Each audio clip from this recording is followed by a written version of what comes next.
नमस्कार दोस्तों, मैं संगपाल चक्रनारायण आप सभी का स्वागत करता हूं इंग्लिश विद संगपाल सर इस यूट्यूब चैनल पे। हमने एसबीआई एंड आईबीपीएस क्लरिकल की ये जो पीवाईक्यूज की लेक्चर सीरीज शुरू की है। आज तक हमने इस लेक्चर सीरीज में बहुत सारे सवाल जो है वो सॉल्व किए हैं। ये सवाल सॉल्व करते कराते मैंने आप लोगों को बहुत सारी ट्रिक्स भी बताई है। किसी भी सवाल को सॉल्व करते वक्त हम एलिमिनेशन टेक्निक का किस तरह से यूज करते हैं, इस्तेमाल करते हैं, यह भी आपने देखा होगा। चलिए आज भी हम बहुत सारे सवाल सॉल्व करेंगे एसबीआई क्लरिकल पीवाईक्यूज के। So let us start with the very first question. तो यहां पे डायरेक्शन दिया है, इस डायरेक्शन को हम पढ़ेंगे। यह डायरेक्शन क्या कहता है?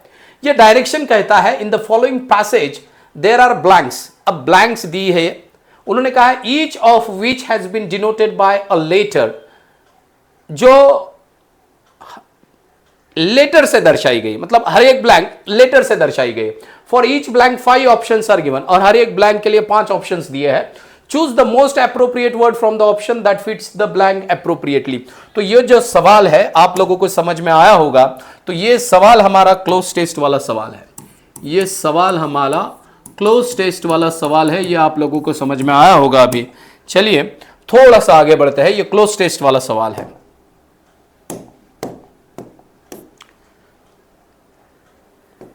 यू कैन सी हमें यहां पे एक पैराग्राफ दिया है, पैराग्राफ्स में से कुछ वर्ड्स ड्रॉप किए गए हैं और जहां पे वर्ड्स निकाला गया है वहां पे ब्लैंक क्रिएट हुई है। अब इस ब्लैंक को फिल करने के लिए हमें यहां पे नीचे 5 ऑप्शंस दिए गए हैं। You can see this 5 options.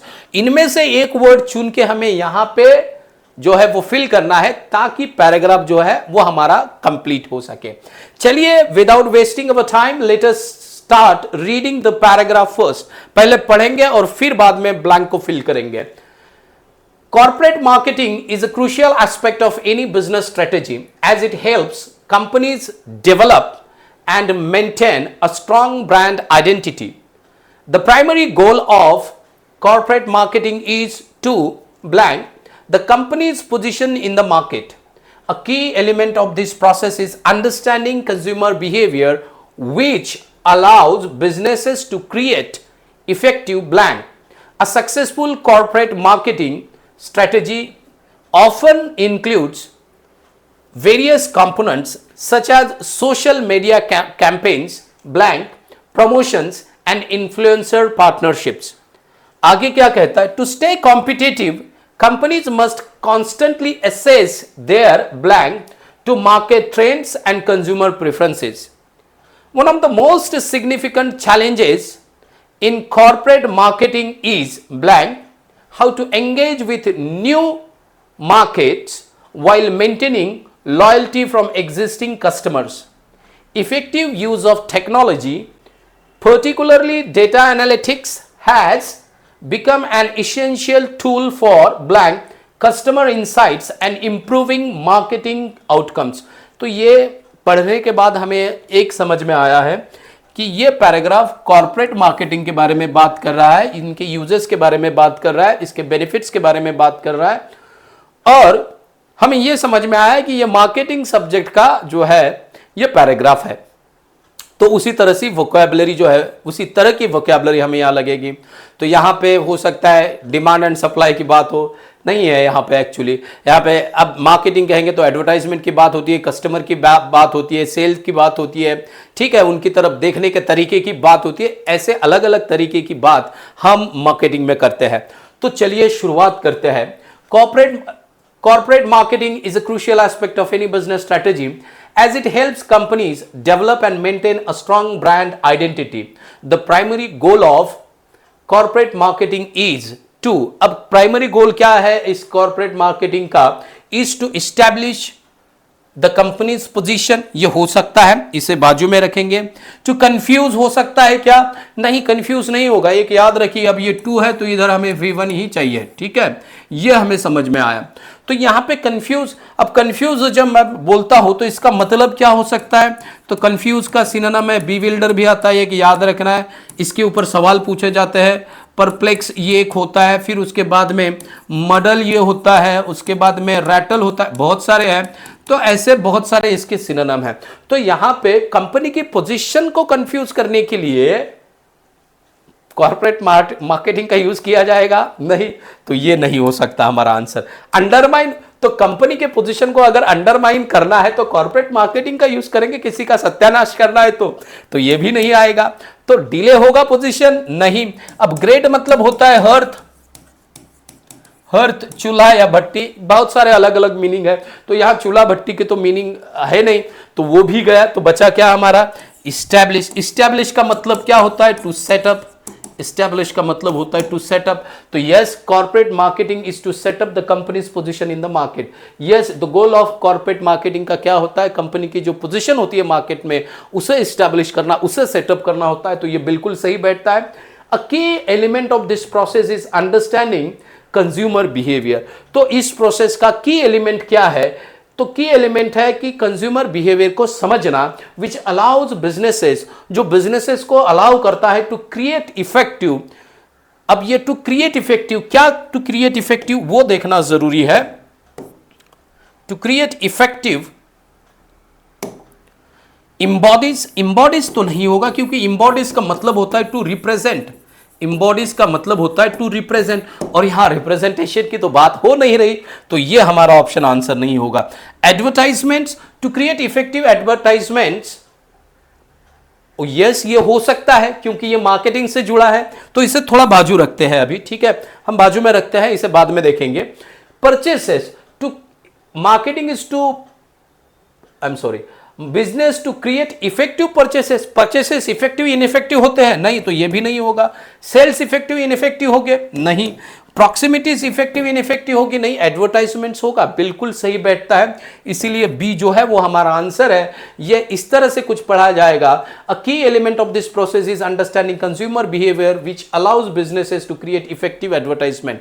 ठीक है, अगर कंज्यूमर बिहेवियर इनको समझ में आया तो उन्हें समझ में आएगा कि किस तरह की एडवर्टाइजमेंट इनके लिए जो है वो तैयार की जानी चाहिए या तैयार की जाएगी, जिसके द्वारा ये अपना प्रोडक्ट होता है या जो कंपनी के जो भी कुछ प्रोडक्ट होते हैं वो जो है वो बम्बार्डिंग कर सके कंज्यूमर को कि ये अच्छा, ये अच्छा, या ये आपके टाइप का प्रोडक्ट हमारे पास है। कम टू द टॉपिक आगे। A successful corporate marketing strategy includes, अब ये सक्सेसफुल मार्केटिंग स्ट्रेटेजी, इस वर्ड को ध्यान रखिएगा। A successful corporate marketing strategy आया, marketing strategy often includes various components. इसमें बहुत सारी चीजें जो है, कंपोनेंट्स जो है वो इंक्लूड होते हैं। कौन से? पहला such as social media campaigns, पहला तो सोशल मीडिया कैंपेन्स, कॉमा है मतलब दूसरा और कुछ है, प्रमोशन है जिसमें, तो और तीसरा एंड इन्फ्लुएंसर पार्टनरशिप्स। तो यहां पे ये जो तीसरा वाला हमारा ब्लैंक है उसे हम पहले देख लेते हैं। तो यहां पे ये कहता है a successful corporate marketing strategy often includes various components such as social media campaign, blank, trivial promotions। अब मुझे बताइए, जब कोई प्रमोशन करेगा तो चिल्लर प्रमोशन करेगा, मतलब जिसकी कोई वैल्यू नहीं मार्केट में, वो वाला प्रमोशन होगा क्या? नहीं, क्योंकि ट्रिवियल का मतलब होता है something which is of no importance, something which is of no importance, जिसकी कोई वैल्यू नहीं होती है, गया गुजरा। चिल्लर मराठी में कहते हैं, हिंदी में भी चिल्लर आदमी है। तो ये चिल्लर का मतलब क्या होता है? जिसकी कोई वैल्यू नहीं है। तो यहां पे ये ट्रिवियल नहीं आएगा। ग्लोबली ये जो है तो ये एडवर्ब है, तो ये भी नहीं आएगा क्योंकि प्रमोशंस हमारा नाउन है, तो हमें एडजेक्टिव चाहिए। तो इमरजेंसी प्रमोशंस हो गए क्या? यहां पे इमरजेंसी प्रमोशंस क्यों हो गए भाई? अब ये सोच रहे हैं उसके ऊपर, कंज्यूमर बिहेवियर को स्टडी कर रहे हैं, तो इमरजेंसी प्रमोशंस किस तरह के होंगे? और यहां पे सोच की बात हो रही है, तो रैंडमली तो कुछ नहीं करेंगे। जो भी करना है, यहां पे पहले ही कहा है कि कॉर्पोरेट मार्केटिंग में स्ट्रेटेजी होती है, तो जो भी करना है वो स्ट्रेटेजिकली करेंगे। तो यहां पे कॉर्पोरेट मार्केटिंग इज, देखिए आई am sorry, must assess, I'm sorry, often includes various components such as social media campaigns, उसके बाद में स्ट्रेटेजिक प्रमोशंस, तो ये हो सकता है प्रमोशन स्ट्रेटेजिक्स हो सकता है कि किस तरह से किया जाए, डिसिप्लिन होता है किस तरह से नहीं किया जाए, तो ये स्ट्रेटेजी होती है। तो स्ट्रेटेजिक प्रमोशन एब्सोल्युटली राइट बैठता है। तो हम यहां कहेंगे media campaign, strategic promotions and influencer partnerships. Social media campaign, strategic promotions and influencer partnerships. अब आगे देखते हैं दूसरा पैराग्राफ पैसेज का। To stay competitive companies must constantly assess their, क्या असेस करना चाहिए उन्होंने, तो आगे देखते हैं कि क्या असेस करना है इनको। To assess their converse, converse मतलब होता है टू टॉक, मतलब उनको अपना बोलना असेस करना है, क्या किस तरह से बोलते हैं, नहीं। तो रिस्पॉन्स, तो ये हो सकता है क्योंकि ये response, to assess their response to market, किसी चीज को उनका रिस्पॉन्स कैसे है, ये हो सकता है। Assess their avoidance to the market, कि वो किस तरह से मार्केट को अवॉइड करते हैं। तो ये अवॉइड करने की बात, कोई भी कंपनी मार्केट में है तो कोई भी कंपनी अगर मार्केट में है तो मार्केट को क्यों अवॉइड करेगी, मार्केट को अवॉइड करेगी तो उसका एग्जिस्टेंस क्या रहेगा, कुछ भी नहीं। तो ये नहीं हो सकता। Rejection to the market, market को ये कंपनी रिजेक्ट करेगी तो इसे एक्सेप्ट कौन करेगा, तो ये भी नहीं। तो री इम्पोज टू मार्केट, अब मार्केट पे असेस देयर री इम्पोज, देयर री इम्पोज होगा, देयर री इम्पोज, वो कौन सी चीज लॉ या लॉ के द्वारा इंपोज कर रहे हैं, तो इंपोजिशन की तो बात हो नहीं रही, तो ये भी नहीं आएगा। बचता क्या, तो रिस्पॉन्स, यस उनको असेस करना पड़ेगा क्या, देयर रिस्पॉन्स, उनका response to the market, to market, market के प्रति उनका रिस्पॉन्स क्या है, to market trends, market trends के प्रति एंड कंज्यूमर प्रेफरेंस के प्रति उनका रिस्पॉन्स क्या है, इस चीज को असेस करना कंपनी को जरूरी है। तो ये चीजें असेस हो सकती है। तो यहां पे जो आंसर आएगा बी होगा response. So assess their response to market trends and consumer preferences. One of the most significant challenges in corporate marketing is, corporate marketing में एक बहुत बड़ा, one of the most significant, बहुत important challenges में से एक है corporate is in marketing is, one of the most significant challenges in corporate marketing is, अब corporate marketing में एक बहुत important जो है significant challenge होता है, वो क्या है वो देखना है हमें। तो वो यहां पे क्या कहा गया है, corporate marketing is diminishing, diminish का मतलब होता है टू रिड्यूस इन साइज, किसी चीज, कोई चीज रिड्यूस होना, कॉन्ट्रैक्ट होना, डिमिनिश कॉन्ट्रैक्ट होना, टू कॉन्ट्रैक्ट समथिंग और टू बिकम कॉन्ट्रैक्टेड, और बिकमिंग कॉन्ट्रैक्टेड ऐसे करते हैं हम, बिकमिंग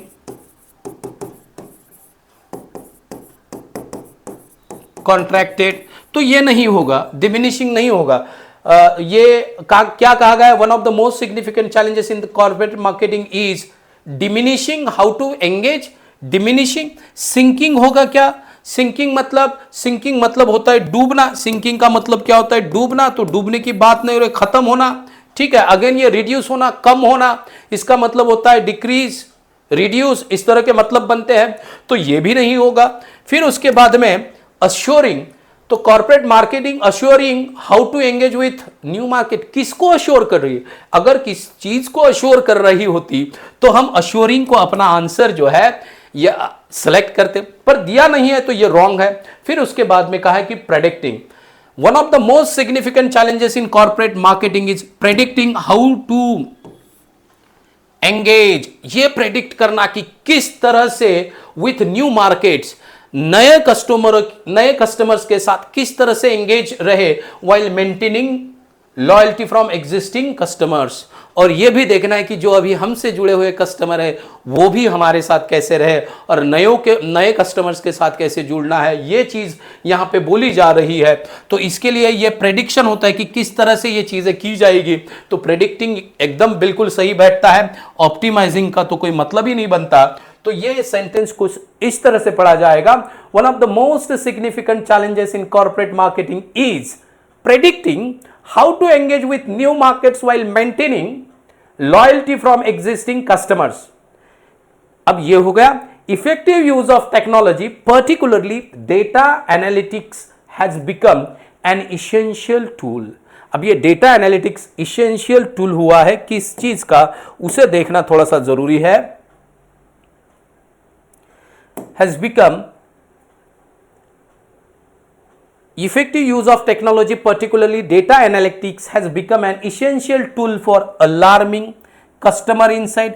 अब insight, अब कस्टमर का ज्ञान पहले से ही गहरा है, अच्छा है, तो उसे अलार्म क्या करना, तो ये नहीं आएगा. ब्राउजिंग, कस्टमर के इनसाइट को ब्राउज करेंगे, कस्टमर के इनसाइट को जो ज्ञान है उनका उसे रिजेक्ट करेंगे, उसे रिड्यूसिंग कम करेंगे, नहीं एनालाइज करेंगे, उसकी चिकित्सा करेंगे कि ये सोचते किस तरह से है.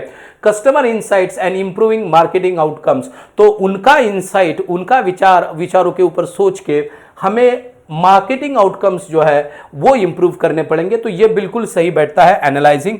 तो इसका जो आंसर होगा वो ई होगा, इतना याद रखना है. तो इस तरह से हमने इस क्लोज टेस्ट को सॉल्व किया. अब क्लोज टेस्ट को सॉल्व करते वक्त क्या किया कि हमने ये देखा कि ये ऑप्शंस जो होते हैं इनमें जो वर्ड्स दिए हैं उनके अलग अलग मीनिंग क्या होते हैं, क्या वो कंटेक्स्ट में आ रहे हैं, अगर आ रहे हैं तो ठीक है, नहीं आ रहे तो हम डायरेक्टली उसे क्या करते जाते हैं, एलिमिनेट करते जाते हैं. इतना याद रखना है. तो ये वोकैबुलरी बेस्ड हमारा क्लोज टेस्ट था. इसके पहले कुछ जो आए थे वो ग्रामर बेस्ड थे, वो आपने देखे हैं. चलिए आगे बढ़ते हैं, नेक्स्ट सवाल देखते हैं कि हमारा नेक्स्ट सवाल जो है वो क्या है.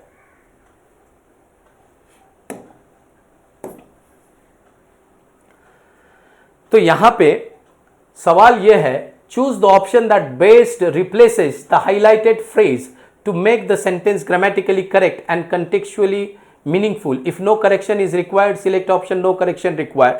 तो यहां पे एक पार्ट दिया है सेंटेंस का जिसे हाईलाइट किया है. यहां पे जो हाईलाइटेड पार्ट है वो है thrashed after, I am sorry, after thrashed. अब देखना है क्या है इस कंटेक्स्ट में वो सही बैठता है. A man lost his life and his co-worker was injured after thrashed. After thrashed क्या है, मतलब थ्रैश्ड करने के बाद में, तो आफ्टर बीइंग थ्रैश्ड होना चाहिए. यहां पे क्या होना चाहिए था, आफ्टर बीइंग थ्रैश्ड. कहां पे दिया है, पहले ऑप्शन में, यहां पे है नहीं, तो ये चला गया.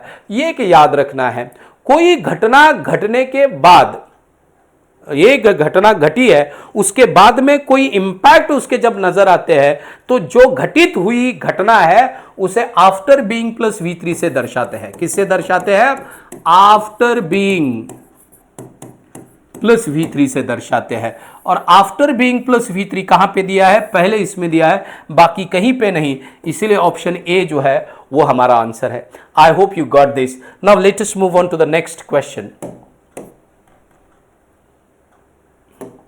Next question is, as a compliment for his hard work,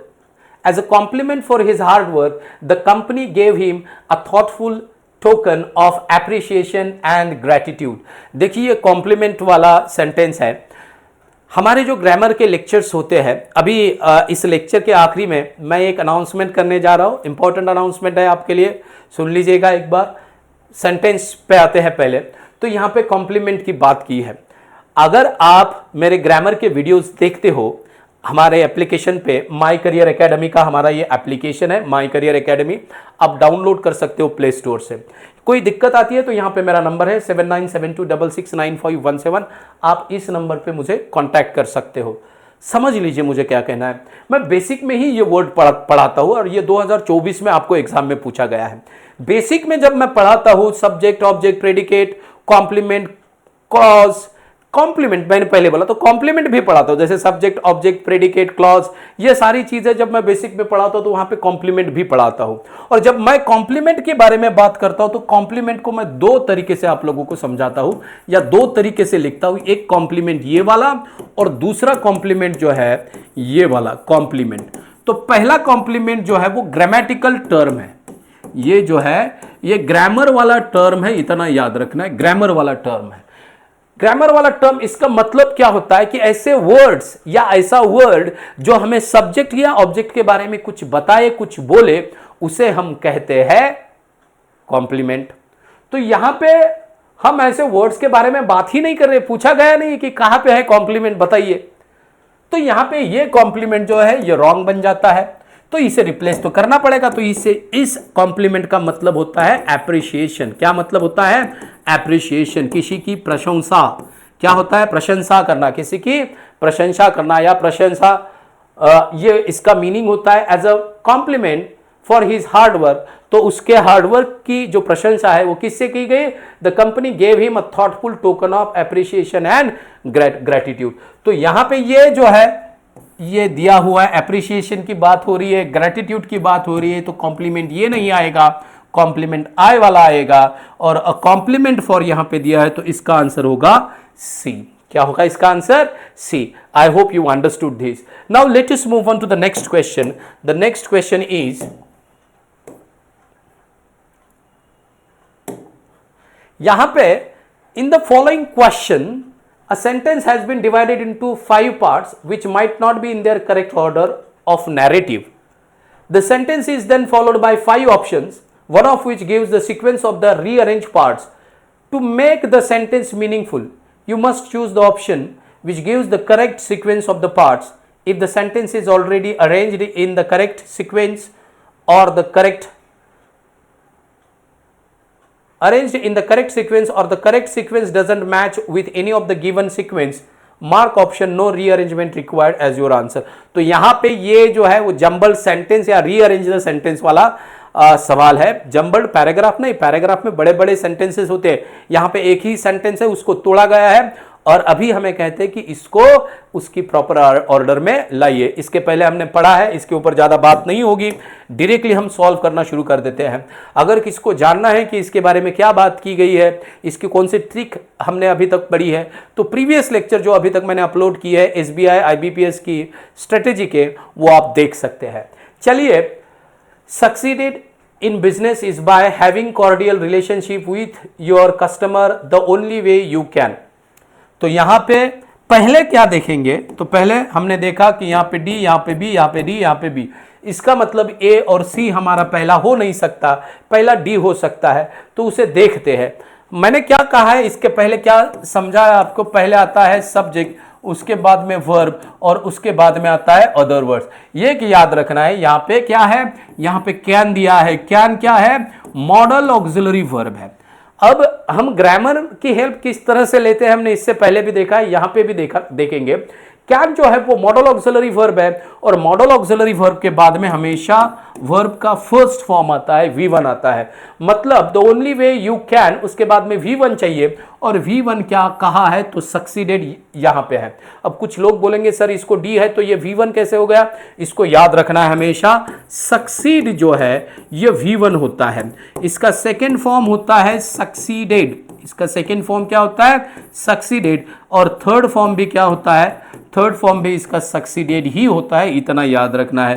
तो अभी मैंने ये जो वर्ब्स के अलग अलग फॉर्म लिखे हैं, इनको देखने के बाद आप लोगों को समझ में आया होगा, सक्सीड ये फर्स्ट फॉर्म है, इसका मतलब डी के बाद में जो सेंटेंस आना चाहिए वो ए आना चाहिए।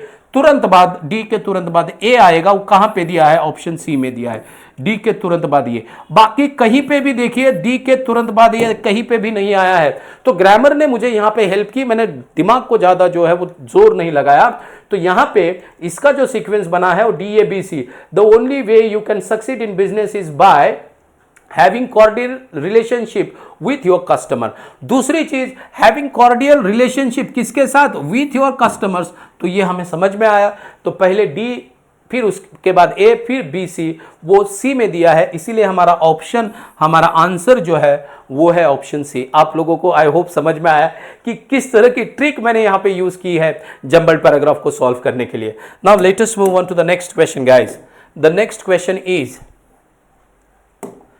order for diversion, no work on forest, competent authorities, land can begin without the। तो ये तो हमें पता चला है कि ये हमारा डी जो है वो हमारा आखिरी सेंटेंस नहीं होगा। क्यों? क्योंकि आर्टिकल है, और जिस सेंटेंस के आखिरी में आर्टिकल होता है वो हमारा सीक्वेंस नहीं होगा, क्योंकि अगर आर्टिकल है तो आर्टिकल के बाद में नाउन चाहिए, तो डी नहीं होगा। ठीक है, उसके बाद में अब हमें इतना पता चला है बी या डी हमारा पहला सेंटेंस है, तो बी या डी। तो land can begin without the, तो लैंड कभी बिगेन हो सकती है क्या? नहीं। तो लैंड बिगेन नहीं होती तो डी वाला ऑप्शन तो हमारा आंसर ही नहीं होगा। देखिए मैंने क्या किया है, मैंने ज्यादा दिमाग नहीं, land can begin without, land कैसे शुरू होगी? लैंड शुरू नहीं हो सकती, लैंड नॉन लिविंग थिंग है, वो इमूवेबल प्रॉपर्टी है। बचा क्या? BDC है, इसको देख लेते हैं। तो B, no work on forest, land can begin without the, without the के बाद में क्या कहा गया है, competent authorities order for diversion, बिल्कुल सही आया है। इसीलिए हमारा डी जो है ये ऑप्शन है आंसर का। आई होप आप लोगों को समझ में आ रहा है कि किस तरह से मैं ऑप्शन को एलिमिनेट करते जा रहा हूं। एलिमिनेशन सीखना बहुत जरूरी होता है। आपकी एग्जाम है, आपके एग्जाम में इन एलिमिनेशन टेक्निक्स को आपको यूज में लाना है। आई कैन गारंटी बहुत अच्छे मार्क्स आएंगे आपके, बहुत बढ़िया मार्क्स आएंगे, प्रोवाइडेड आप इन लेक्चर सीरीज को देख रहे हो। अगर आप स्किप करते हो ना, ये स्किप किया, वो स्किप किया, चलो यार आगे चलते हैं, कुछ लोग देखते हैं, उनको होता है चलो यार ये देख लिया, ये समझ लिया, ये देख लिया, और जब वो कोई चीज स्किप करते हैं वहीं पे ऐसी बात होती है जो इंपॉर्टेंट होती है और मैं वहां पे बता देता हूं, फिर वो उनकी छूट जाती है और एग्जाम में उनको याद नहीं आता या समझ में नहीं आता, मार्क्स चला जाता है। यहां पे आपके कुछ सेकंड्स जो है आपका 1 मार्क्स ला भी सकते हैं और 1 मार्क्स आपका हाथ से ले भी सकते हैं। चलिए मूव करते हैं हमारे नेक्स्ट सवाल की तरफ। हमारा नेक्स्ट सवाल क्या है, तो यहां पे है क्वेश्चन नंबर 11। क्वेश्चन नंबर 11 क्या कहता है ये देखेंगे। तो क्वेश्चन नंबर 11 ये कहता है, in the question given below 4 words are given in bold, this 4 words may or may not be in their correct position, the sentence is then followed by options with the correct combination of words that should be interchanged with each other to make the sentence grammatically and contextually correct. Find the correct combination of the words that should replace each other. तो ये words swap वाला सवाल है। ये कौन सा सवाल है, word swap, words swapping, किंवा word swapping का जो सवाल है ये वर्ड स्वैप का सवाल है, इतना याद रखना है। चलिए उसे देखते हैं वर्ड स्वैप के सवाल को। क्या है यहां पे इन्होंने एक सेंटेंस दिया है और इस सेंटेंस में इन्होंने इन 4 वर्ड्स को जो है वो हाईलाइट किया है।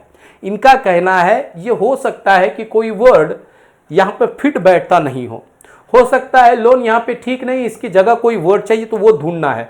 मान लीजिए अगर वो बैंक्स है तो लोन्स को बैंक के साथ और बैंक्स को लोन के साथ हमें क्या करना है, चेंज करना है और वो सीक्वेंस लिखना है जो यहां पे होगा, ए और सी, बी और डी, जो भी चेंज करना है। तो द शॉर्टेज अफेक्टिंग कट्स, तो देखते हैं, सॉल्व करते हैं, समझिए, तरीका समझिए कि मैं किस तरह से इस सवाल को सॉल्व कर रहा हूं। तरीका समझना बहुत जरूरी है। The loan shortage affecting, loan का शॉर्टेज हो सकता है क्या, पहले आप बताइए मुझे। तो लोन का शॉर्टेज नहीं हो सकता, तो इसका मतलब द लोन्स शॉर्टेज जो है वो करेक्ट इनकरेक्ट है। अफेक्टिंग कट्स, अब ये कट्स क्या होगा, कौन से कट्स होते हैं बैंक में, will delay interest rate banks, interest rate banks को डिले करेंगे, will delay interest rate banks, slow down credit growth and require actions to make cash, cash बनाने के लिए उनको एक्शन करनी है। नहीं, इसका मतलब ये वर्ड जो है वो एक्सचेंज करना बहुत जरूरी है। तो जो शॉर्टेज होता है वो कैश का हो सकता है, किसका हो सकता है, कैश का। तो हम ऐसे कह सकते हैं द कैश शॉर्टेज। अब कैश इधर गया तो लोन कहां जाएगा, तो लोन इधर आएगा, लोन्स यहां पे आएगा, तो अब ये बैठ गया। The shortage affect, the cash shortage affecting cuts, तो कट्स को अफेक्ट नहीं करता। अगर कैश शॉर्टेज है, कैश की कमी है, तो कैश की कमी कहां पे होती है, बैंक में, तो यहां पे बैंक्स जाएगा तो फिर कट्स यहां पे आएगा। तो इसे पढ़ा कैसे जाएगा, the cash shortage affecting banks will delay interest rate cuts, तो कट किस में आएगा, इंटरेस्ट रेट में, तो यहां पे बिल्कुल सही जा रहा है। Slow down credit growth and require action to make loans cheaper, तो चीपर किसे बनाया जाएगा, कैश को चीपर नहीं बनाया जाएगा, लोन को चीपर बनाया जाएगा। तो इसका मतलब क्या हुआ, तो इसका मतलब ये हुआ ए की जगह डी आया है और बी की जगह सी आया है। ए की जगह डी आया है, ए की जगह डी आया है, बाकी कहीं पे नहीं है, ये 2 जगह, और बी की जगह सी भी चाहिए, यहां पे नहीं है, दिया कहा है ऑप्शन सी में, तो इसीलिए हमारा ऑप्शन सी जो है वो आंसर है। Now let us move on to the next question guys. Next question is, India's recovery watchdog has cleared a recovery watchdog होता है क्या, रिकवरी वॉचडॉग कौन सा होता है, रिकवरी वॉचडॉग, चलिए, cleared stricter penalty competition, penalty होती है, पेनाल्टी कंपटीशन होती है, पेनाल्टी कंपटीशन रूल्स, तो ये तो कुछ सही नहीं लग रहा है। तो चलिए यहां पे हम देखेंगे rules to prevent delaying parties from earning payments. To prevent delay party delaying their party का delaying parties from earning payments. तो पेमेंट्स डिले हो सकते हैं, अर्न नहीं होती। गलती कौन कर सकता है? पार्टी। तो मुझे यह समझ में आया सी की जगह डी और डी की जगह सी जाएगा, क्योंकि गलती कौन कर सकता है? तो गलती इंसान कर सकता है। और डिले क्या हो सकता है? तो डिले पेमेंट्स हो सकते हैं, पेमेंट्स डिले हो सकते हैं, अर्न नहीं हो सकते। मतलब गलती, ERR का मतलब क्या होता है? मिस्टेक। का मतलब होता है मिस्टेक। तो इसका मतलब ये हुआ सी की जगह डी और डी की जगह सी जाएगा। इतना मुझे समझ में आया है। तो यहां पे to prevent earning parties, okay, ये हो सकता है। तो डी की जगह सी और सी की जगह डी कहां पे दिया है? यहां पे है? नहीं। यहां पे है? नहीं। यहां पे है? यस। यहां पे है? यहां पे है? नहीं, यहां पे नहीं है। डी दिया है पर बी की जगह डी, मतलब कंपटीशन की जगह अर्निंग और अर्निंग की जगह पेनल्टी। अर्निंग मिस्टेक पेनल्टी होता है? नहीं। तो इसका मतलब ये नहीं आएगा। तो आंसर हमारा मिल गया हमें ए की जगह बी की जगह ए, सी की जगह डी और डी की जगह सी जाएगा। तो अब इसे पढ़ लेते हैं। India's penalty watchdog has cleared stricter penalty recovery rules. Stricter penalty recovery rule हो सकता है, बिल्कुल। Rules to prevent earning parties from delaying payments, बिल्कुल सही जा रहा है। तो इसीलिए इसका आंसर जो आया है वो सी आया है। याद रखिए, इस तरह के सवाल सॉल्व करते वक्त आपको जब हिंट मिलती है तो उस हिंट को पकड़े रखना है, क्योंकि वही हिंट आपको आंसर दिलाती है। तो मैंने क्या किया, मुझे एक हिंट मिल गई, मैंने इसे देखा, ये भी यहां पे मुझे समझ में आया था कि ये नहीं हो सकता। ठीक है, तो ये पहले ही समझ में आया था कि ये चेंज होने वाला है, ये मुझे पता था। पर यहां पे क्लियरली हिंट मिली, तो मैंने क्या किया, सी की जगह डी और डी की जगह सी लाया। मैंने देखा कि पहले देख लेते हैं कहां पे है, तो मुझे समझ में आया ये यहां पे है। तो ये कंफर्म हो गया कि आंसर यही होगा जहां पे सी डी है, और बाकी कहीं तो दिख ही नहीं रहा है। तो दूसरा सिलेक्ट करने का कोई मतलब ही नहीं बनता। तो इसीलिए मैंने सी डायरेक्टली सिलेक्ट किया और फिर से इसे एक बार पढ़ लिया सिलेक्ट करने से पहले, सही जा रहा है या नहीं। I hope you understood. Now let us move on to the next question guys. The next question is, next सवाल है, both consumers said India remains a value market with companies. Both consumers said India remains a value market with companies buying cheaper oral care beauty products frequently. तो यहां पे ये frequently तो सही है, इसका मतलब डी तो चेंज नहीं होगा, डी अपनी जगह रहेगा, इतना याद रखना है। तो इसे देखते हैं। बोथ कंज्यूमर सेड, कंज्यूमर ने कहा है, कंज्यूमर नहीं कंपनी कह सकते हैं। कंज्यूमर क्यों कहेंगे कि India remains a value market? Consumer थोड़ी बोलेगा, कंपनी बोलेगी। तो यहां पे कंपनी जो है वो कंज्यूमर की जगह जाएगी, तो फिर कंज्यूमर्स कहा जाएगा, तो ऑब्वियसली है वो यहां पे आएगा। तो ये सेंटेंस किस तरह से बनेगा? तो ये सेंटेंस कुछ इस तरह से बनेगा, both company said India remains a value market with consumers buying cheaper oral care and beauty products frequently. तो ये बिल्कुल सही है, चीपर सस्ते oral care and beauty products कैसे? फ्रीक्वेंटली। तो ये बिल्कुल सही है। सिर्फ एक चेंज होगा, बी की जगह ए और ए की जगह बी, बाकी कुछ भी चेंज नहीं होने वाला। कहां पे दिया है? डी में दिया है, इसीलिए हमारा आंसर जो आया है वो डी है, जहां पे ए बी की जगह और बी की जगह ए आएगा। इस तरह से हमें बताया गया है। चलिए आगे बढ़ते हैं, नेक्स्ट सवाल हम देखते हैं। हमारा नेक्स्ट सवाल जो है वो क्या है? तो यहां पे नेक्स्ट सवाल हमारा है, choose the option that best replaces the highlighted phrase to make the sentence grammatically correct and contextually meaningful. If no correction is required, select option no correction required as your answer. तो हमें देखना है, यहां पे इसको अच्छे से देख लेते हैं। हमें क्या कहा गया है कि choose the option that best replaces the highlighted phrase to make the sentence grammatically correct. मतलब ये सेंटेंस इंप्रूवमेंट वाला सवाल है। अगर आपको लगता है कि वहां पे करेक्शन की जरूरत नहीं है, तो नो करेक्शन रिक्वायर्ड, ये भी हमने आप लोगों को ऑप्शन दिया है, उसे एज अ आंसर आप लोग सिलेक्ट कर सकते हैं, ऐसे इनका कहना है। तो चलिए देखते हैं हमारा ये सेंटेंस इंप्रूवमेंट का सवाल क्या है। तो सवाल जो है वह ये है, the jewellery and other valuable assets was keep safe in secure locker. अब यहां पे the jewellery and other valuable assets in secure locker to prevent any theft, तो वो रखे गए हैं तो यहां पे वॉज दिया गया है, तो इसके पहले मैंने बात की है कि वॉज या वर सेंटेंस में है और सेंटेंस एक्टिव वॉइस में है, तो इनके बाद में क्या आएगा, V4 आएगा। मान लीजिए सेंटेंस अगर पैसिव वॉइस में है तो वॉज वेयर के बाद में V3 आएगा, और ये सेंटेंस कौन सा वॉइस दर्शाएगा, पैसिव वॉइस दर्शाएगा। इसका मतलब क्या बना है, इसका मतलब ये बना है कि स्ट्रक्चर वॉज वेयर का इसी तरह से हो सकता है, कोई अलग नहीं हो सकता। मतलब वॉज वेयर के बाद कभी भी V1 नहीं आ सकता, मतलब ये गलत है। तो इसका मतलब ये बना है कि इसको हमें क्या करना है, रिप्लेस करना है। तो वॉज के बाद में आपको दिखेगा the jewellery and other valuable assets. तो एक और बात याद रखिए, यहां पे सब्जेक्ट कितने हैं, ज्वेलरी एंड वैल्यूएबल एसेट्स, तो दो सब्जेक्ट है, मतलब सब्जेक्ट हमारा प्लूरल है। अब सब्जेक्ट प्लूरल है तो वर्ब सिंगुलर तो हो नहीं सकता, तो ये दो ऑप्शन तो वैसे भी सोचने नहीं है हमें। तो बचे हैं वेयर केप्ट सेफ और दूसरा वेयर कीप सेफ। अभी मैंने कहा है कि वॉज वेयर के बाद कभी भी V1 नहीं आ सकता, कुछ भी हो जाए, तो इसका मतलब C भी गया, बचा क्या, दूसरा B were kept safe in secure locker to prevent any theft. तो ये बिल्कुल सही बनता है, ये पैसिव का सेंटेंस है, इसीलिए ऑप्शन बी जो है वो हमारा आंसर है। चलिए बढ़ते हैं आगे, देखते हैं नेक्स्ट सवाल। नेक्स्ट सवाल जो है वो है वर्ड। अब आप लोगों को दिख रहा होगा कि एकदम से 15 से लेके 24 तक क्यों, बीच में रीडिंग कॉम्प्रिहेंशन वाला जो पार्ट है उसे मैंने निकाल लिया है, सेपरेटली रीडिंग कॉम्प्रिहेंशन को मैं आप लोगों को समझाऊंगा। चलिए देखते हैं सवाल क्या है। A word has been given in each question and has been used in the sentence given below. Identify the statements where the word has been used in a correct manner.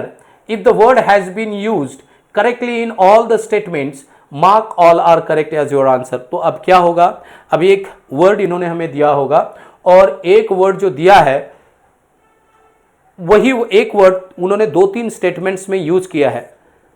इनमें से ऐसा कौन सा स्टेटमेंट है जिनमें वो word contextually fit बैठ रहा है और कौन सा ऐसा है जिनमें नहीं बैठ रहा है। तो हमें क्या करना है, identify the statement where the word has been used in a correct manner. जहां पे करेक्ट मैनर में यूज किया है वो हमें ढूंढना है, जो इनकरेक्ट मैनर में है उसे हमें ढूंढना नहीं है। चलिए हम सवाल की तरफ बढ़ते हैं। तो यहां पे जो सवाल है वो आपके सामने है स्क्रीन पे, 3 सेंटेंसेस दिए हैं। यहां पे जो वर्ड हमें दिया है वो है होन। अब होन का मतलब क्या होता है, होन का मतलब होता है टू इंप्रूव और शार्पन योर स्किल, और मैं यहां पे लिखता हूं होन का मतलब होता है टू इंप्रूव और sharpen one's skill और ability। मतलब सुधार लाना किस चीज में, किसी के स्किल या एबिलिटी में सुधार लाना या सुधारना करना, मतलब होता है होन। इसे पहले सेंटेंस को पढ़ते हैं। The artist continue to hone his craft. तो क्राफ्ट में क्या रिक्वायर्ड होता है, स्किल। तो क्या कर रहा है, कंटिन्यूड टू होन, सुधार कर रहा है हिज क्राफ्ट, क्राफ्ट में, क्राफ्ट की स्किल में। क्राफ्ट को में क्या रिक्वायर्ड होता है, स्किल रिक्वायर्ड होता है। तो क्राफ्ट में क्या रिक्वायर्ड होता है, स्किल। तो क्या है यहां पे, improving, continue to improve his skill in his craft, ये इस तरह का मीनिंग है। तो ये बिल्कुल सही है, तो हम इसे पढ़ेंगे। The artist continue to hone his craft, craft मतलब जो भी उसकी कला है, जो भी क्राफ्ट वो करता है, to hone his craft experimenting with his palette to create mesmerising master. ये सही है, बिल्कुल ये जो यूज है वो बिल्कुल सही है, क्योंकि यहाँ पे उसकी जो स्किल एबिलिटी में है वो इंप्रूवमेंट कर रहा है। To meet the growing demands professional must hone their soft skill. तो प्रोफेशनल है उनकी जो है ग्रोइंग डिमांड जो है, मीट द ग्रोइंग, जो आजकल जो डिमांड्स बढ़ रही है उसको अगर मीट करना है तो प्रोफेशनल ने क्या करना चाहिए, होन देयर सॉफ्ट स्किल, तो उनकी सॉफ्ट स्किल इंप्रूव करनी चाहिए। तो ये भी बिल्कुल सही है, ये होन। तो मतलब 1 और 2 सही है। 1 और 2 कहाँ दिया है, 1 और 2 यहाँ पे है और एक ऑल आर करेक्ट में है। तो ये C D तो हमारा आंसर नहीं होगा। तो देखते हैं लास्ट वाला, by leveraging his talent he manage to own a successful firm. A successful firm, successful firm में वो क्या सुधार लाएगा, वो ऑलरेडी सक्सेसफुल है, तो यहां पे ये जो है वो इनकरेक्टली यूज किया है, तो ये हमारा आंसर में नहीं आ सकता। हमें पूछा गया है कि ये वर्ड कहां पे करेक्ट कंटेक्स्ट में यूज किया गया है, तो 1 और 2 में ही किया गया है, तो इसीलिए हमारा जो आंसर है वो है बोथ 1 एंड 2। और अभी बढ़ते हैं आगे दूसरे सवाल की तरफ। यहां पे भी हमें एक वर्ड नहीं दिया है, डायरेक्शन है directly. Read each of the following 4 sentences to find out whether there is any grammatical mistake or error in it. Choose the sentence with no grammatical error as the correct answer. If all the given sentences are grammatically incorrect, choose option none are correct as an answer. ठीक है, अगर आपको लगता है कि सारे sentences गलत है तो आपको नन आर करेक्ट ये ऑप्शन सेलेक्ट करना है। तो ये find out the correct incorrect sentences वाला सवाल है। तो चलिए देखते हैं इस सवाल को। The Yamuna river swells up during the monsoon and deposits silts in the river bed. ये बिल्कुल सही तो लग रहा है, इसको बाजू में रखते हैं अभी,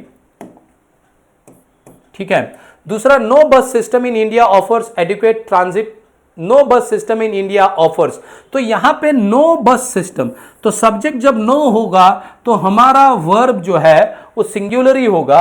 ये बस सिस्टम भी जो है वो सिंगुलर है, तो यहां पे वर्ब भी सिंगुलर होना चाहिए। सिंगुलर वर्ब मतलब 5th form of the verb, मतलब V5। V5 मतलब ऐसा वर्ब जिसको क्या लगता है, यस ES लगता है, पर यहां पे जो दिया है वो V1 दिया है, और V1 कैसे होता है, प्लूरल होता है, इसलिए ये स्टेटमेंट गलत है। ठीक है, हमें करेक्ट ढूंढना है statement. Rescue operations have been severely hampered by continuous water ingress. Rescue operations have been बिल्कुल severely hampered by continuous water ingress, और यहां पे ये जो है ये आधा अधूरा है, मैं इसे लिखने की कोशिश करता हूं, just give me a few seconds. तो यहां पे इस स्टेटमेंट को हमने लिख लिया है। तो यहां पे ये जो स्टेटमेंट है ये रेस्क्यू ऑपरेशंस हैव बीन, यहां पे रेस्क्यू ऑपरेशंस के बारे में बात हो रही है, वहां पे प्लूरल वर्ब है, सब्जेक्ट प्लूरल है, वर्ब प्लूरल है, ये सही है। हैव बीन सीवरली हैम्पर्ड, बीन के बाद में वर्ब का 3rd फॉर्म आएगा, बिल्कुल सही है। बाय कंटिन्यूअस वाटर इनग्रेस, तो ये बिल्कुल सही है, ये भी सही है, ये भी सही है।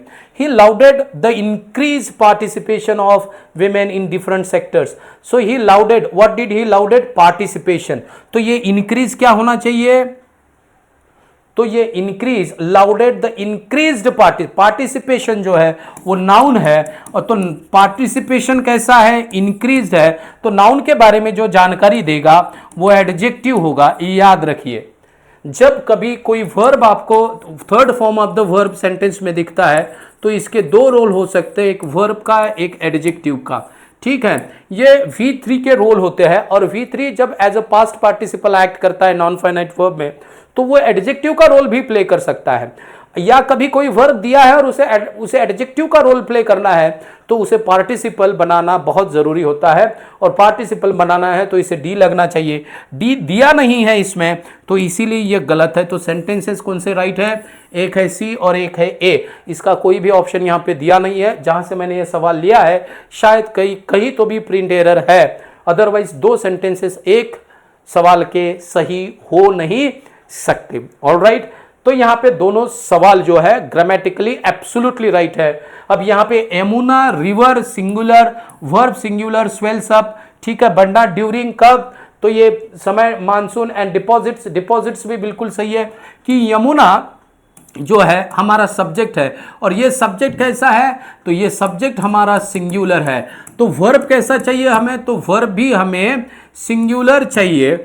तो सिंगुलर वर्ब मतलब क्या, तो ये याद रखना है, तो सिंगुलर वर्ब मतलब V5, मतलब ऐसा वर्ब जिसे यस या ES जो है वो हम सफिक्स लगाते हैं। तो यहाँ पे डिपॉजिट को यस लगाए, इसका मतलब ये जो है ये बिल्कुल सही है।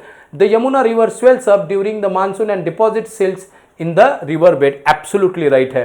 तो ये डिपॉजिट्स जो है वो V5 है। V5 का मतलब मैंने अभी बताया है सिंगुलर वर्ब होता है। और यहाँ पे जो देखा रेस्क्यू ऑपरेशंस, ये प्लूरल है, वर्ब प्लूरल है, उसके बाद में बीन के बाद में कोई वर्ब आना है। पैसिव वॉइस में V3 आता है, एक्टिव वॉइस में V4 आता है। सेंटेंस पैसिव का है तो यहाँ पे V3 आया है, बाय कंटिन्यूअस वाटर इनग्रेस, ये बिल्कुल सही है, इसमें भी एरर नहीं है। तो यहाँ पे 2 सेंटेंसेस सही निकल के आते हैं हमारे। आई होप यू अंडरस्टूड दिस।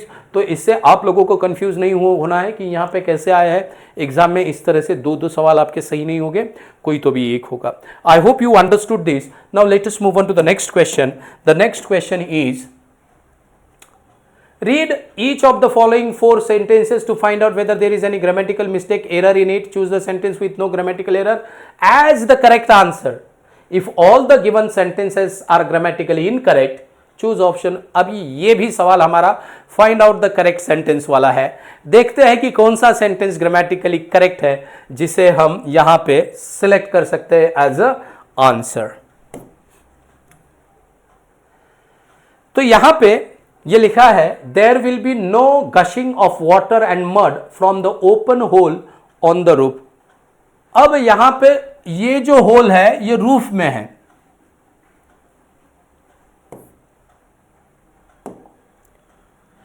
ये होल जो है वो रूफ में है। और रूफ में जो होल होता है, देखना है, ये जो होल है ये होल होमोफोन्स है, ये जो है वो होमोफोन्स है, मतलब जिनका साउंड एक है। होमोफोन्स मतलब जिनका साउंड एक है पर स्पेलिंग और मतलब दोनों अलग है। अब इस होल का मतलब होता है एंटायर, ठीक है, और इस होल का मतलब होता है a space from where water can seep, ठीक है, जिसे ऐसा छेद जिसे कहते हैं, इसे क्या कहते हैं मराठी हिंदी में? छेद कहते हैं, छेद, ठीक है, होल मतलब छेद। तो यहां पे रूफ में छेद है तो एंटायर की बात हो नहीं रही, मतलब ये गलत है। We have warm but windy weather perfect for viewing bright screens outside, ये हो सकता है सही, बाजू में रखते हैं। The cyclic return to bloom gives our unstable word a sense of console predictable. Console predictability नहीं होता है, ये कांस्टेंट हो सकता है। क्या हो सकता है? कांस्टेंट। तो कांस्टेंट प्रेडिक्टेबिलिटी, हमेशा की जाने वाली चीज, तो ये भी गलत है, कॉन्सोल नहीं आएगा। And huge development on the bank is folly, some may be hard to remove, ये एंड ह्यूज डेवलपमेंट नहीं होगा। यहां पे 2 एक्शंस के बारे में बात हो रही है, तो यहां पे होगा while huge development on the bank is a folly, some may be hard to remove, ठीक है। तो यहां पे एंड जो है, ये कंजंक्शन जो है वो ग्रामेटिकली इनकरेक्ट है, तो यहां पे एक ही है जो सही लगता है, वो है बी। तो इसीलिए ऑप्शन बी जो है वो हमारा आंसर होगा। चलिए आगे बढ़ते हैं, देखते हैं हमारा नेक्स्ट सवाल। And the next question is, in the sentence given below 4 words have been highlighted which may be misspelled or inappropriate। Word swap का है शायद, देखते हैं। in their usage mark the erroneous word as the answer if all the, नहीं, ये spelling error वाला है। if all the words are correct in their spelling and usage choose all are correct as the answer। चलिए देखते हैं इस सवाल को। अब यहां पे ना 4 वर्ड्स दिए हैं, यहां पे एक ऑकर्ड है, दूसरा एब्सेंस है, तीसरा इमिटेड है और चौथा एड्रेस है। इन 4 वर्ड्स को इन्होंने हाईलाइट किया है। अब ये क्या कह रहे हैं, इनमें से ऐसा वर्ड ढूंढो जो स्पेलिंग जिसका गलत है या तो जो कंटेक्चुअली गलत है। अब यहां पे जब हम देखते हैं ऑकर्ड, तो ये बिल्कुल सही है स्पेलिंग में। ऑकर्ड जो है इसका स्पेलिंग बिल्कुल सही है, एब्सेंस का स्पेलिंग भी सही है, चेक कर लीजिए, एड्रेस का भी है। पर इमिटेट का देखिए, इमिटेट में एक ही एम होता है, 2 नहीं, तो इसीलिए ये गलत है। और ये दिया कहा है सी में, तो इसीलिए सी ऑप्शन जो है वो हमारा यहाँ पे क्या बन जाता है, आंसर बन जाता है। चलिए बढ़ते हैं हमारे आगे के सवाल की तरफ या दूसरे सवाल की तरफ। और दूसरा सवाल मतलब आने वाला सवाल जो है, यहां पे ये लिखा है, a word has been given in each question and has been used in a sentence given below, identify the statements where the word has been used in a correct manner. If the word has been used correctly in all the statements, mark all are correct as your answer. इसके पहले देखा है एक word दिया है हमें और उस वर्ड को कौन से स्टेटमेंट में सही यूज किया है उसे देखना है। The novel idea was praised by everyone as it was the same one they had heard many times. तो नॉवेल का मतलब क्या होता है, एक याद रखना है, नॉवेल का मतलब होता है न्यू, नया, नवेला, न्यू, ये आइडिया होता है। तो आइडिया अगर न्यू है तो इसके पहले इन्होंने सुननी नहीं चाहिए, but they had heard before many times. इसका मतलब ये वर्ड जो है यहाँ पे गलत तरीके से यूज किया गया है। तो हम नई आइडिया के बारे में बात नहीं कर रहे, क्यों? क्योंकि इसके पहले उसके बारे में हमने सुना है तो नई नहीं हो सकती, तो इसीलिए ये ऑप्शन हमारा आंसर नहीं होगा। फिर वहां पे her novel approach revealed rare wisdom beyond her years and experience, मतलब उसकी जो उम्र है और उसका जो अनुभव है उसे देखा जाए तो उसका जो नॉवेल अप्रोच, नया, अगेन इसका मतलब क्या होता है, नया नवेला अप्रोच जो है, तरीका जो है उसका नया तरीका, रिवील रेयर विजडम, उसका जो रेयर विजडम है जो किसी को ऐसी दिखता नहीं है वो हमें दिखाई दिया। तो ये बिल्कुल सही है, तो दो सही है, एक गलत है, एक कहां पे है, ये यहां पे है, एक यहां पे है, दो यहां पे भी है, दो यहां पे भी है। तीसरा दो नॉवेल, ये ऑल आर करेक्ट नहीं आएगा क्योंकि उसमें वन बैठता है, तो हमारे पास दो ही है, दो and two and third only second. तो तीसरा the novel disease continues to mutate challenging scientist to find effective treatment, तो मतलब इफेक्टिव ट्रीटमेंट फाइंड अभी नहीं हुआ है, साइंटिस्ट ट्राई कर रहे हैं, मतलब ये जो डिसीज है नया नवेला है, तो ये भी सही यूज है। तो इसका मतलब हुआ दोनों सही है, दूसरा और तीसरा कहां पे दिया है, ऑप्शन सी में, तो इसीलिए हमारा ऑप्शन सी जो है वो आंसर है। चलिए बढ़ते हैं आगे और देखते हैं नेक्स्ट हमारा क्वेश्चन। तो क्वेश्चन नंबर 29 ये कहता है, read each of the following 4 sentences to find out whether there is any grammatical mistake error in it.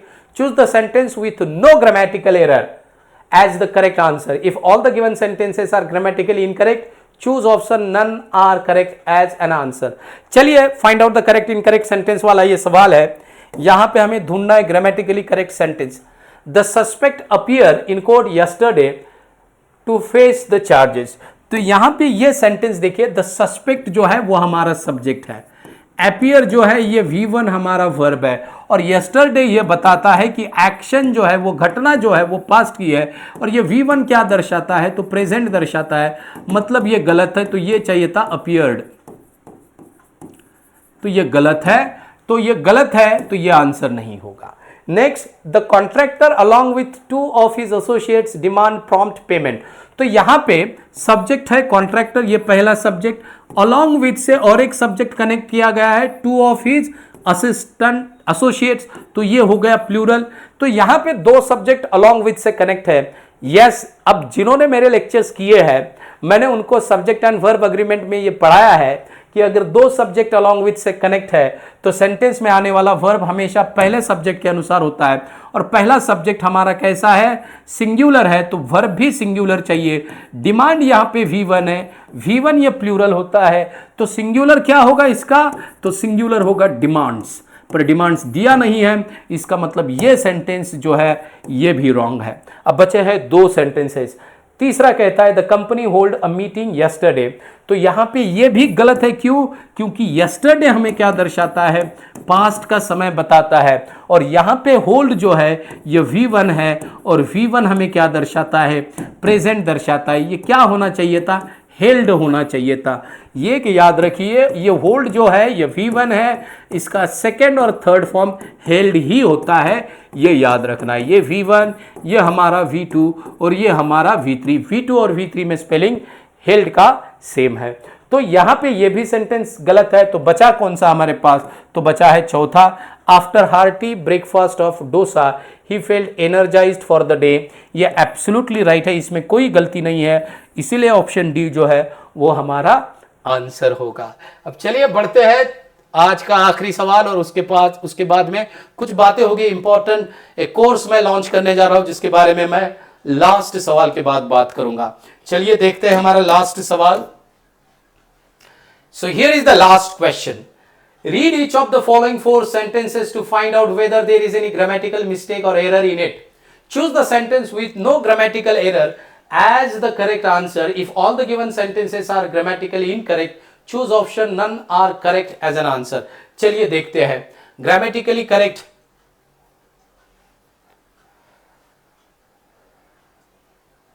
तो करेक्ट सेंटेंस देखना है हमें। मच स्टार्ट्सअप। अब स्टार्ट्सअप्स जो है यह हमारा काउंटेबल नाउन है, काउंटेबल है और ये प्लूरल है। तो काउंटेबल नाउन का नंबर होता है, क्वांटिटी नहीं, और मच क्वांटिटी दर्शाता है, तो इसीलिए ये गलत है। यहां पे क्या होना चाहिए था, मीनिंग। दूसरा है she faced allegations for possible foreign interference. तो फॉर नहीं है, किसी चीज के लिए नहीं, किसी चीज के है। तो किसी चीज के लिए जब कोई चीज होती है तो फॉर, किसी चीज के अगर है तो ऑफ, इसका मतलब ये भी गलत है। She faced allegation of possible foreign interference in her, तो ये होना चाहिए था, दिया नहीं है, इसलिए बी गलत है। नेक्स्ट है the catch had brilliantly taken by Richa Ghosh behind the stumps in the back. तो बिहाइंड द स्टम्प्स ही बताता है कि वो एरिया बैक साइड का है, इन द बैक की जरूरत नहीं है, सुपरफ्लुअस यूज है, इसीलिए ये सेंटेंस भी ग्रामेटिकली इनकरेक्ट बनता है।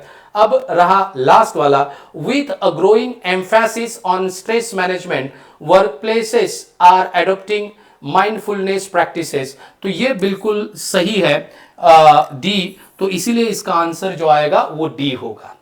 चलिए, आई होप, देखिए ये जो सवाल मैंने अभी तक आप लोगों को एक्सप्लेन किए हैं, यहाँ पे मैं ग्रामर बताते जा रहा हूं, कुछ चीजें रिपीट होती जा रही है। आपको याद रखना है कि मैं सवाल को सॉल्व करते वक्त उस सवाल को देखता किस तरह से हूं, और ये देखना जो होता है वो होता है आपका नजरिया, और आपका नजरिया जो है आपको एग्जाम में डेफिनेटली मार्क्स दिला सकता है अगर आप नजरिए के साथ प्रैक्टिस भी करते हो तो। और ये जो हमारे लेक्चर सीरीज है इसमें प्रैक्टिस ही आपकी कंडक्ट की जाती है। चलिए बढ़ते हैं आगे। और इन सवालों को देखिए, मैं बहुत बार अभी बोलना भूल जाता हूं, तो जब मैं सवालों को सॉल्व करता हूं तो you have to make sure कि थोड़ा सा समय ले, मेरा जो सवाल है उसे पॉज करे, खुद सॉल्व करे और फिर बाद में एक्सप्लेनेशन देके। यही सही तरीका होता है लेक्चर को देखने का। और बस आप देखते जा रहे हो और सॉल्व करने की कोशिश नहीं कर रहे हो तो फिर लेक्चर जो है वो बोरिंग बनने लगता है। चलिए आगे बढ़ते हैं, थोड़ा सा क्या दिया है आगे तो देखते हैं। तो यहां पे जो है ये आईबीपीएस, आईबीएस नहीं, ये आईबीपीएस है, ये यहां पे स्पेलिंग एरर है। IBPS and SBI clerk English course जो है वो मैं लॉन्च करने जा रहा हूं, और लॉन्च होगा वो 25 अगस्त को, 25 अगस्त को लॉन्च होगा। उससे पहले अपना जो ऐप है माई करियर एकेडमी आप डाउनलोड कर लीजिए। अब डाउनलोड करने का फायदा क्या होगा, पहले 3 दिन याद रखिएगा, पहले 3 दिन ये जो कोर्स है उसके ऊपर 80% ऑफ है पहले 3 दिन। उसके बाद में ये ऑफर आपको मिलने वाली नहीं। ये ऑफर सिर्फ और सिर्फ पहले 3 दिन के लिए है। ये ऑफर 80% वाली सिर्फ और सिर्फ पहले 3 दिन के लिए है। कौन सा, 25 अगस्त, 26 अगस्त और 27 अगस्त। आप देखोगे 27 अगस्त के बाद प्राइसेस चेंज हो गई है, ठीक है। तो ये कोर्स जो है वो लॉन्च होने वाला है 25 अगस्त को। अभी आपको एप्लीकेशन पे कुछ नहीं मिलेगा। बैंकिंग का एक कोर्स है पर वो मराठी स्पीकर के लिए है, वो हिंदी साइडर या हिंदी स्पीकर जो हमारा मास है उसके लिए अभी तक हिंदी में बनाया नहीं है, बना रहा हूं। उसके वीडियोस अपलोड जो शुरू होंगे, करना शुरू होंगे, वो हो गए 25 से। तो 25 को जो है वो आप ये कोर्स बाय कर सकते हो। हर रोज मैं अपने एप्लीकेशन पे 2 वीडियोस अपलोड करूंगा, हर रोज 2 वीडियोस अपलोड होते जाएंगे। इसकी संख्या हर सैटरडे संडे को चेंज होगी। सैटरडे संडे के वीडियो का जो नंबर है वो ज्यादा रहेगा, 3 से 4 वीडियोस हमारे सैटरडे और संडे जो है वो अपलोड होते रहेंगे। अब इस कोर्स में आप लोगों को क्या क्या मिलेगा याद रखिए। अब इस कोर्स में मैं क्या पढ़ाने वाला हूं आप लोगों को। अब कोर्स में मैं आप लोगों को ग्रामर पढ़ाऊंगा। ग्रामर में जो भी चीजें हैं, क्लोज टेस्ट दोबारा गए, क्लोज टेस्ट, जंबल पैराग्राफ, ये ग्रामर वाला पार्ट नहीं है, पर ग्रामर के ऊपर भी सवाल इसमें होते हैं, आपने देखे। Find out the correct incorrect sentences जो अभी देखे हैं, फिर एरर डिटेक्शन के सवाल है जो पिछले लेक्चर्स में देखे, फिल इन द ब्लैंक्स के हैं जो पिछले लेक्चर्स में देखे, वर्ड स्वैप जो अभी हमने देखे हैं, कुछ इसके पहले भी देखे, सेंटेंस इंप्रूवमेंट इसी लेक्चर में बहुत सारे देखे, मैच द फॉलोइंग्स इस लेक्चर में नहीं देखे। अब ये प्री वाले देखिए जो कुछ चीजें मैंने यहाँ पे मेंशन की है ये पूरी नहीं, इसके अलावा भी बहुत सारी चीजें हैं जो मैंने यहाँ पे मेंशन नहीं की है। वोकैबुलरी होगी, रीडिंग कॉम्प्रिहेंशन होगा, ये सारी एटसेट्रा में बाकी और चीजें आ गई। तो अप्रोच जो है वो आपका प्री तो हो जाए, उसी के साथ आपका मेंस भी इसी में क्लियर होगा। मतलब आपको अलग अलग कोर्सेज जो है वो बाय करने की जरूरत नहीं है कि यार आईबीपीएस का ये हमारा प्री आ रहा है तो प्री के लिए ये कोर्स हम बाय करेंगे, फिर सर बोलेंगे मेंस आ रहा है तो मेंस के लिए ये अलग मैंने डिजाइन किया है तो अलग बाय करना पड़ेगा। बिल्कुल नहीं, आपके लिए एक ही कोर्स है। तो आप 25 अगस्त को जो है वो कोर्स बाय कर पाएंगे। शायद कोर्स के लिए मैं लिंक वगैरह जो है अपनी, नॉट शायद, अपना एक टेलीग्राम चैनल है संगपाल सर्स इंग्लिश पॉइंट, उसके ऊपर मैं पोस्ट करूंगा। इसका थोड़ा सा मैं कलर चेंज कर देता हूं।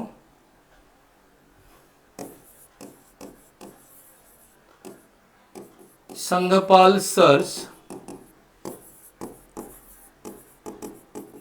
इंग्लिश पॉइंट, ये मेरा टेलीग्राम चैनल है। इस टेलीग्राम चैनल के ऊपर जो लिंक है वो लिंक आज ही आप लोगों को मिल जाएगी।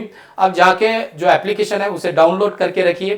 3 दिन होगा, 3 दिन के बाद ये ऑफर किसी को नहीं मिलेगी, क्योंकि इतना सस्ता कोर्स जो है वो प्री और मेंस के लिए कहीं पे भी अवेलेबल नहीं होगा। 80% डिस्काउंट। आप बोलोगे कीमत ज़्यादा रखेंगे और फिर डिस्काउंट हेवी, तो ऐसे नहीं है। प्राइस ही बिल्कुल कम रहेगी इस कोर्स की, क्योंकि ये अभी मैं सिर्फ लॉन्च करने जा रहा हूं। ठीक है, तो आई होप आप लोगों को अगर ये वीडियो लेक्चर सीरीज अच्छी लग रही है तो आप लोग उसको लाइक कर रहे हैं। लाइक नहीं किया है तो प्लीज लाइक कीजिए। आपका लाइक, आपका एक कमेंट, आपका एक शेयर बहुत मैटर करता है हम लोगों के लिए। क्यों? क्योंकि आपका यही लाइक, आपका यही एक कमेंट हम लोगों को हमेशा एनर्जाइज्ड रखता है वीडियो लेक्चर्स को रिकॉर्ड करके अपलोड करने के लिए। ठीक है, thank you very much guys, see in the next lecture. Next lecture में भी देखेंगे हम बहुत सारे सवाल जो एसबीआई और आईबीपीएस में पूछे गए। अभी फिलहाल में तो एसबीआई का ही चल रहा है। वंस इट इज कंप्लीटेड हम आईबीपीएस का भी शुरू करेंगे। Thank you very much.